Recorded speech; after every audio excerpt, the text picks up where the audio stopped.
प्रदान कर सके बिना अपेक्षा के, वह अमीरी है। सेवक कुछ समझ नहीं पाया। तब बुद्ध ने उसे 7 दिन वहीं रहने को कहा। पहले दिन सेवक को मौन में बैठने को कहा गया। केवल अपने सांसों को देखना था। उसके लिए यह कठिन था। उसका मन इधर उधर भागता, अतीत और भविष्य में खो जाता। वह बेचैन हो गया। दूसरे दिन उसे केवल वृक्षों की ओर देखना था, बिना बोले। वहां की हरियाली को देख उसके भीतर थोड़ी ठंडक आई। तीसरे दिन उसे भिक्षुओं के साथ सेवा में लगना पड़ा। किसी के लिए जल लाना, किसी के लिए भोजन बनाना, किसी के कपड़े धोना। चौथे दिन उसे ध्यान में बैठने को कहा गया। उस दिन उसकी आंखों से अनायास आंसू बह निकले। उसे याद आया कि उसने वर्षों तक केवल दूसरों को दोष दिया था, लेकिन कभी अपने भीतर झांकने की कोशिश नहीं की। 5वें दिन वह रात्रि में सोया तो पहली बार उसे नींद इतनी गहरी आई कि सुबह वह पूरी तरह ताजा उठा। 6ठे दिन उसे एक वृद्ध भिक्षु ने कहा, तू अब भिखारी नहीं है क्योंकि तूने मांगना छोड़ दिया है। तू अब साधक है क्योंकि तूने भीतर देखना शुरू किया है। 7वें दिन बुद्ध ने उसे बुलाकर कहा, अब तुझे वह उपाय बताता हूं जिससे तू गहरी नींद, शांति और धन तीनों प्राप्त कर सकता है। बुद्ध बोले, रात्रि को सोने से पहले 3 कार्य किया कर। पहला, क्षमा कर दिया कर। जो भी तुझे दुख दे गया उसे क्षमा कर। दूसरा, कृतज्ञता कर। जो भी तुझे आज मिला उसके लिए धन्यवाद कर। तीसरा, संकल्प ले कि कल तू और अच्छा करेगा। सेवक ने इन 3 बातों को अपने जीवन में उतार लिया। वर्षों बाद जब उसने एक छोटा सा व्यापार शुरू किया तो उसमें ईमानदारी, धैर्य और करुणा का रंग था। उसका व्यापार बढ़ता गया। वह अमीर बना, लेकिन भीतर से विनम्र रहा। बुद्ध ने जीवक से पूछा, अब बता, अमीरी कहां से आती है? जीवक ने हाथ जोड़कर कहा, मन की शुद्धता से। जब मैं भीतर से संतुष्ट होता हूं तब बाहर का दुख मुझे छू नहीं सकता। बुद्ध बोले, अब तू भी अमीर है जीवक। तू केवल सोने के सिक्कों से नहीं, बल्कि शांति, करुणा और ज्ञान से भर चुका है। आज रात तू पहली बार गहरी नींद सोएगा, क्योंकि तेरे पास चिंता नहीं, केवल स्वीकार है। तेरे पास शोक नहीं, केवल शांति है। उस रात जीवक बांस की चटाई पर लेटा और उसकी आंखें बंद होते ही उसकी सांसें लयबद्ध हो गईं। न कोई सपना, न कोई डर, न कोई भूख, सिर्फ मौन, शांति और गहरी नींद। कहानी की सीख, सच्ची अमीरी धन में नहीं, मन की शांति में है।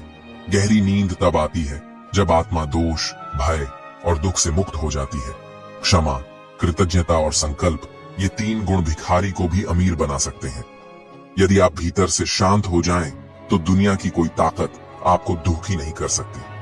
और अगर आप अपने हृदय में करुणा, सेवा और संतोष को स्थान दें, तो आप दुनिया के सबसे अमीर व्यक्ति बन सकते हैं, भले ही आपकी जेब खाली हो। चलिए अब एक और प्रेरणादायक कहानी की तरफ बढ़ते हैं। बुद्धम शरणम गच्छामि। बहुत समय पहले की बात है। श्रावस्ती नगर के पास जेतवन नामक विहार में गौतम बुद्ध अपने शिष्यों के साथ वास कर रहे थे। चंद्रमा आकाश में धीरे धीरे ऊपर चढ़ रहा था और हवा में एक मंद, ठंडी शांति फैली हुई थी। सब कुछ शांत था, लेकिन बुद्ध के पास एक युवक आया जिसकी आंखों में बेचैनी और शरीर में थकावट थी। उसका नाम था आनंदपाल। वह एक ब्राह्मण युवक था जिसका मन सदा व्याकुल रहता था। उसने विनम्रता से बुद्ध के चरणों में प्रणाम किया और बोला, भगवान, मैं थक चुका हूं। दिन भर का काम, चिंताएं और जीवन की उलझने मेरा पीछा नहीं छोड़ती। रात होती है तो नींद मेरी आंखों से दूर भाग जाती है। मैं बहुत कुछ सोचता हूं, करवटें बदलता हूं, पर चैन नहीं आता। क्या आप मुझे शांति दे सकते हैं? बुद्ध ने उसकी ओर देखा। उनकी आंखों में करुणा थी। उनके चेहरे पर एक अजीब सी शांति थी, मानो उन्होंने सभी दुखों को समझ लिया हो।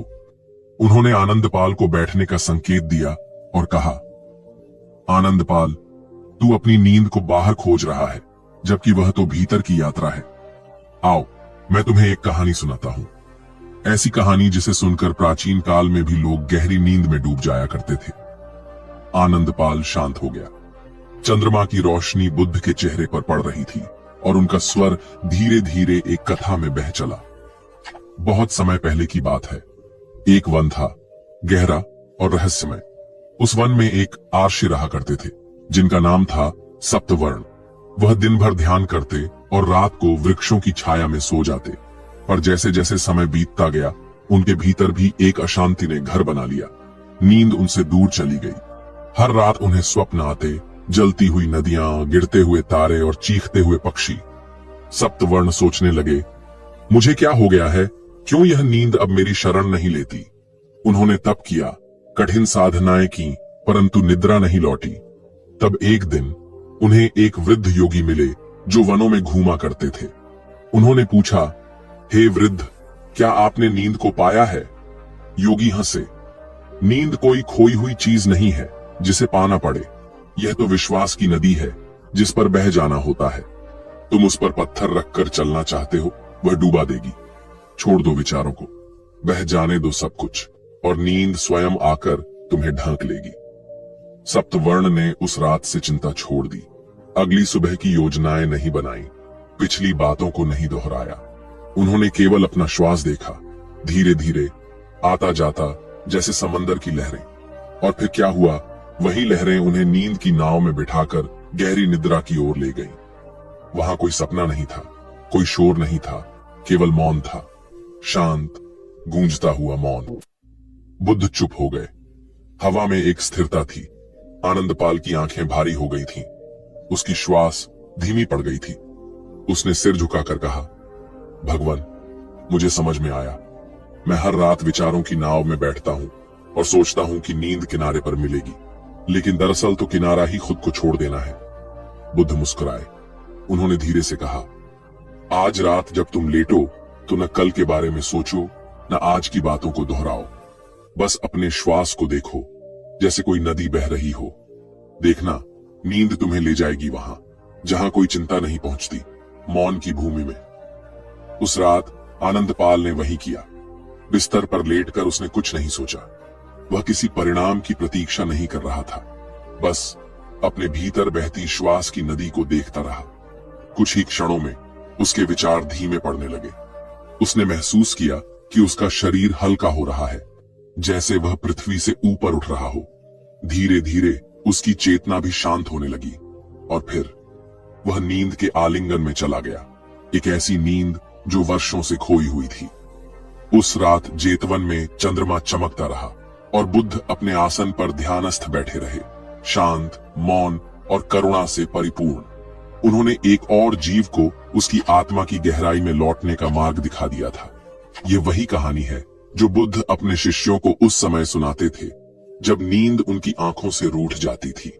आज भी यदि तुम इसे सुनकर अपने विचारों को छोड़ दो, अपने श्वास को देखो, तो बुद्ध की वह नींद तुम्हारे भीतर लौट सकती है।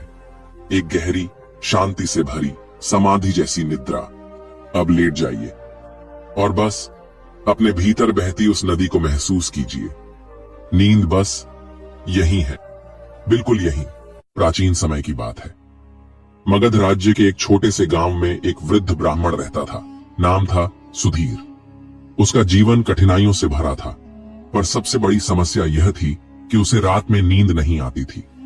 वह करवटें बदलता रहता, आंखें बंद करता, फिर खोलता, आसमान देखता, तारे गिनता, पर नींद उसे जैसे छूकर भी नहीं जाती थी। उसका शरीर थका होता, पर मन में विचारों की आंधी चलती रहती। बेटे की चिंता, पत्नी की बीमारी, खेत की उपज, पुराने आर्ण, ये सब जैसे रात्रि के मौन में और तेज हो जाते। एक दिन गांव में एक सन्यासी आए। सफेद धुले वस्त्र, शांत मुखमुद्रा और आंखों में अद्भुत शांति। सबने सुना, वे स्वयं तथागत गौतम बुद्ध हैं। ग्रामीणों ने बुद्ध से आशीर्वाद लेने का अवसर पाया। सुधीर भी वहां पहुंचा, पर उसकी आंखों के नीचे कालापन था, चेहरा थका हुआ और मन शिथिल। बुद्ध ने उसे देखकर पूछा, वत्स, तुम्हारे चेहरे पर शांति नहीं, क्या बात है? सुधीर ने कहा, भगवान, मैं रातों को सो नहीं पाता। शरीर थकता है पर मन दौड़ता रहता है। नींद को जैसे मुझसे कोई बैर हो गया हो। क्या आप मुझे कोई उपाय बताएंगे जिससे मुझे बस 10 मिनट में गहरी नींद आ जाए? बुद्ध मंद मंद मुस्कुराए।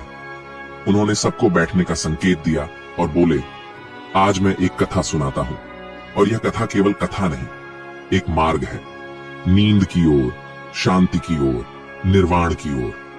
बहुत समय पहले की बात है। हिमालय की तलहटी में एक छोटा सा राज्य था, शांतिवन। वहां एक राजा रहता था, नाम था चित्तसेन।